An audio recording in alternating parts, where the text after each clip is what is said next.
Bismillahirrahmanirrahim. Assalamualaikum warahmatullahi ta'ala wabarakatuh. Alhamdulillahi rabbil alamin wa bihi nasta'in ala umurid dunya waddin. Wassalatu wassalamu ala ashrafil anbiya'i wal mursalin Sayyidina Muhammadin wa ala alihi wa sahbihi ajma'in. Teman-teman, alhamdulillah kita bisa berkumpul kembali, kita bisa berjumpa kembali.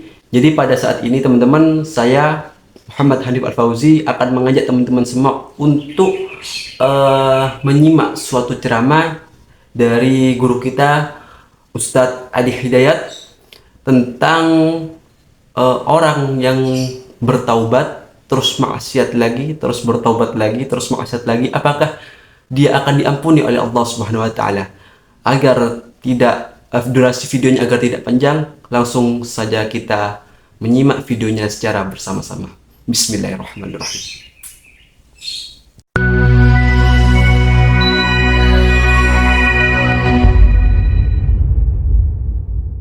Assalamualaikum warahmatullahi wabarakatuh. Ustaz, Waalaikumsalam warahmatullahi wabarakatuh. Maaf Ustaz, izin bertanya, saya langsung ke pertanyaannya.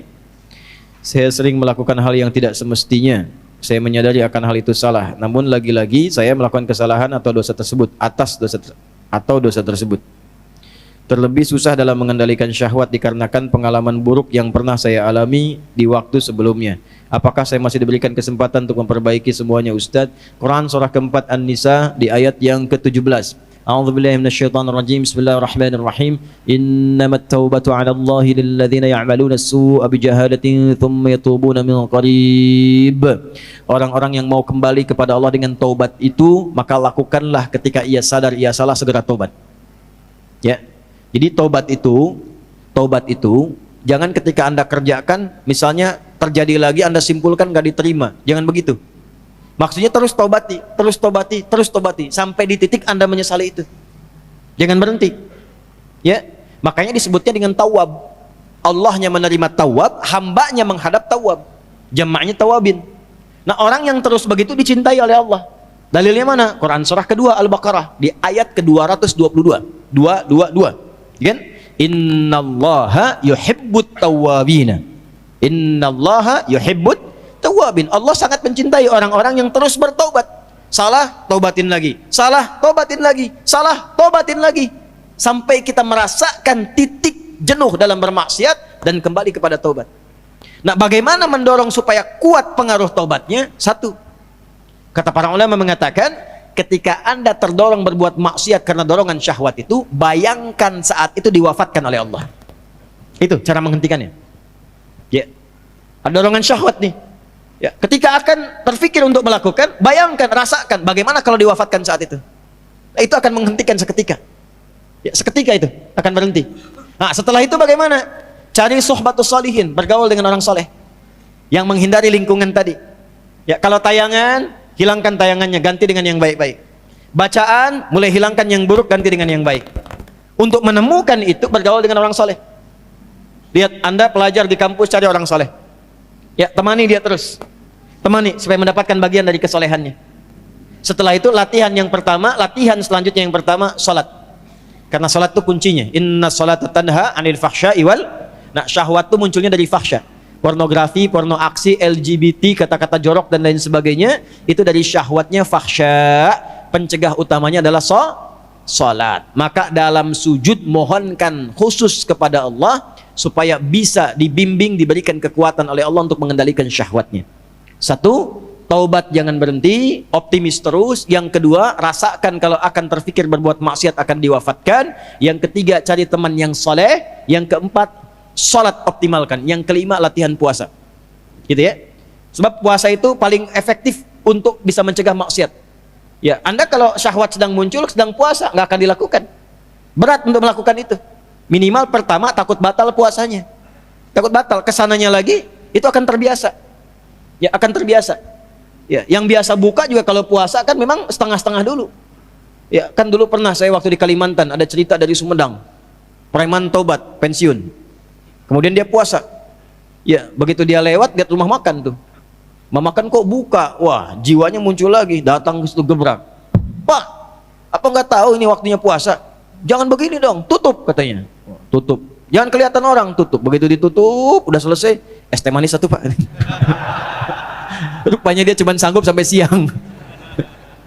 Tapi alhamdulillah kan sudah mulai kan. Besoknya tambah lagi. Makanya sebelum nanti masuk Ramadan, nanti kita belajar.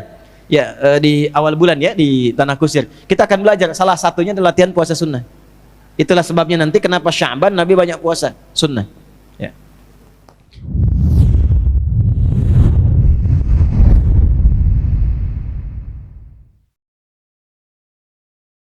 Jadi gitu teman-teman, walaupun kembali lagi ke dalam maksiat, maka teruslah bertaubat. Dan juga mendekatlah atau berkumpullah dengan orang-orang salih. Karena dengan cara tersebut, insya Allah kita akan dijauhkan dari perbuatan maksiat. Dan juga teman-teman, saya ingin menambahkan, mohon maaf, bukan saya itu merasa lebih baik, bukan saya itu ingin menggurui teman-teman sekalian. Saya itu hanya ingin menambahkan saja bahwa Allah itu maha menerima taubat seorang hamba. Dan juga selama matahari belum terbit dari arah barat, dan juga selama nyawa kita itu belum sampai di kerongkongan, maka Allah itu insya Allah pasti akan menerima taubat seorang hambanya. Rasulullah SAW bersabda, Inna Allah Azza wa Jalla yaqbalu taubatal abdi ma lam yugharghir. Sesungguhnya Allah Azza wa Jalla mengampuni dosa seorang hamba, menerima taubat seorang hamba sebelum nyawanya itu sampai di kerongkongannya. Dan juga Rasulullah SAW pernah bersabda, seseorang yang beristighfar, meminta ampun kepada Allah Subhanahu wa taala, tidaklah mereka tergolong kepada kelompok-kelompok yang terus-menerus melakukan perbuatan kemaksiatan, walaupun dia itu kembali kepada kemaksiatan 70 kali dalam sehari. Bayangkan, 70 kali dalam sehari. Jadi kalau kita melakukan perbuatan maksiat, taubatlah lagi. Melakukan lagi, taubatlah lagi. Sampai kapan? Sampai kita itu benar-benar capek dalam melakukan kemaksiatan. Ingat, teman-teman pasti tahu bahwa ada suatu kisah. Ada seorang hamba Allah membunuh 99 orang, ya kan? Membunuh 99 orang atau 100 orang, yang pada akhirnya dia itu bertobat pada Allah dan Allah mengampuninya dan Allah memasukkannya ke dalam surga. Padahal di saat itu dia itu belum sampai ke lokasi yang ditunjukkan atau yang disuruh oleh seorang ulama, tapi di pertengah jalan dia itu ternyata meninggal dan ternyata dia dimasukkan ke surganya Allah Subhanahu wa taala. Dan juga banyak sekali orang-orang yang bertaubat itu yang diterima oleh Allah Subhanahu wa taala dan dimasukkan ke dalam surganya Allah Subhanahu wa taala. Maka pesan dari saya untuk kita semua, khususnya untuk diri saya sendiri, teruslah bertaubat walaupun kita selalu atau sering kembali kepada kemaksiatan. Barakallahu fikum, semoga video ini menjadi video yang bermanfaat. Wallahu muwaffiq ila aqwamit thoriq. Wabillahi taufiq wal hidayah. Wassalamualaikum warahmatullahi taala wabarakatuh.